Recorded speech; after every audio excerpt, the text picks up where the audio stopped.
जे नागरिक आहेत त्यांच्यामध्ये हा खरोखर आक्रोश आहे.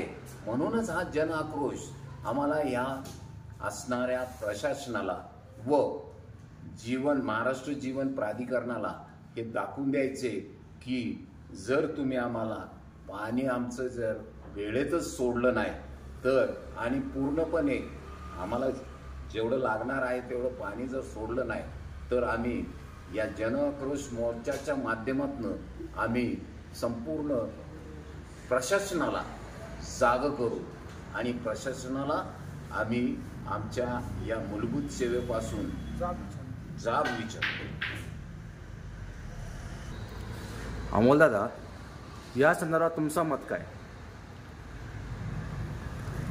मत म्हणजे सगळ्यात प्रथम पाचगणी शहराचे माजी नगरसेवक हेनरी अण्णा जोसेफ यांचं पाचगणी शहराचा एक नागरिक म्हणून प्रथमतः अभिनंदन करतो. त्याचं कारण असं की पाचगणी शहरामध्ये महाबळेश्वर तालुक्यामध्ये जवळजवळ 20 ते 25 पक्ष कार्यरत आहेत. त्यांचे पदाधिकारी कार्यरत आहेत.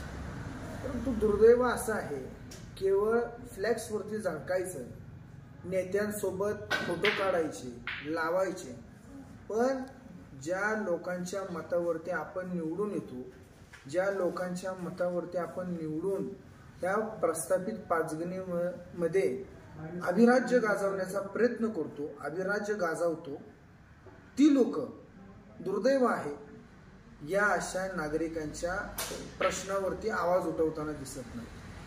आणि म्हणून अण्णानं क्रांतीची मशाल हातात घेतली. साजिद भाई क्षीरसागरनं ती पेटवली. सागर पवार यांनी सांगितलं की आम्ही सगळी तुमच्या सोबत आहे. रंजन कांबळे असतील, गौतम गंगावणे असतील, या जुन्या जाणत्या कार्यकर्त्यांनी मार्गदर्शन केलं आणि अण्णाच्या हातात ती पेटवलेली मशाल दिलेली. हा 20/2/2024 रोजीचा जो जन आक्रोश मोर्चा आहे हा कुणाचा एकट्याचा नाही.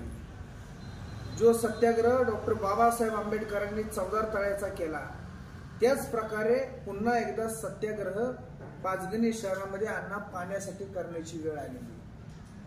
कारण मोटर जळती, मोटर बसवून गेला की वायर जळती, वायर बसवून गेला की पुन्हा डिपीच उडतोय.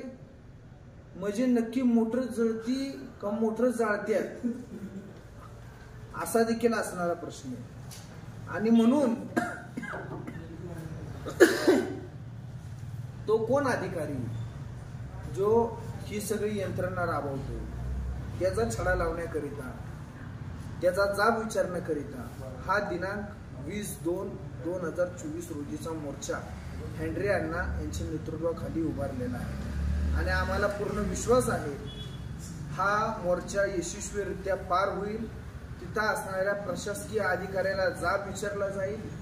कारण परिणामाची पर्वा करणारे आम्ही कार्यकर्ते नाही.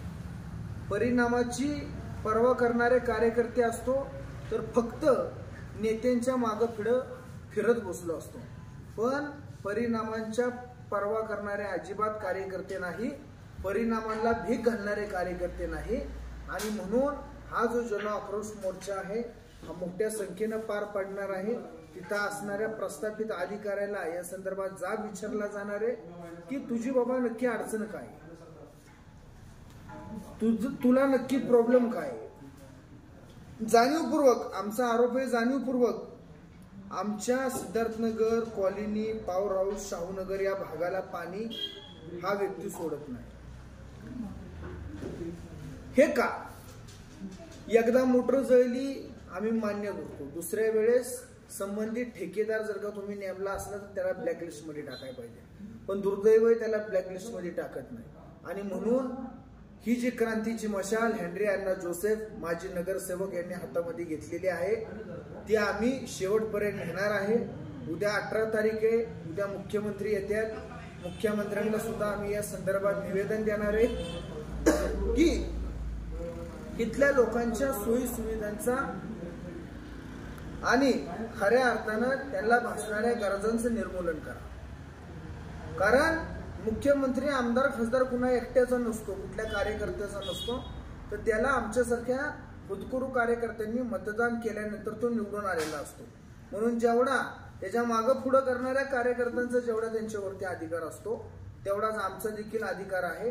आणि त्याच अधिकाराने हेनरी अण्णा जोसेफ यांच्या मार्गदर्शनाखाली आम्ही उद्या मुख्यमंत्र्यांना भेटणारे, निवेदन देणारे की आमच्या सुखादुःखाच्या वाईट वेळेत जर का एखादा स्थानिक आमदार येत नसेल, स्थानिक खासदार येत नसेल, तर या महाराष्ट्राचे मुख्यमंत्री म्हणून, या सातारा जिल्ह्याचे भूमिपुत्र म्हणून तुम्ही आमच्या तक्रारींचं निर्मूलन करावं अशी मागणी आम्ही अण्णांच्या नेतृत्वाखाली करणार आहे. दिनांक 20/2/2024 मोर्चा हा एक नाही तर 101% सक्सेस होणार आहे.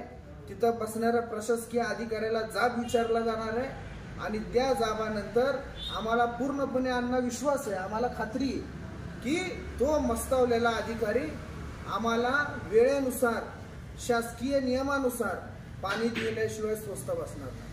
कारण जेव्हा ह्या पाचगणी शहरामध्ये अधिकाऱ्यानं मनमानी केलेली आहे तेव्हा त्याला क्रांतीच्या माध्यमातून प्रश्न विचारण्याचं काम, अण्णांच्या माध्यमातून इथं प्रस्थापित व्यवस्थेला जागा करण्याचं काम आम्ही केलेलं आहे. तुम्ही महाराष्ट्र न्यूज म्हणून या संदर्भात आमची प्रतिक्रिया घेतली, मस्तावलेल्या प्रशासकीय अधिकाऱ्यांविरुद्ध, यंत्रणेविरुद्ध जाब विचारण्याचा प्रयत्न केला, त्याबद्दल तुमच्या चॅनलचं पुन्हा एकदा अभिनंदन करतो आणि थांबतो.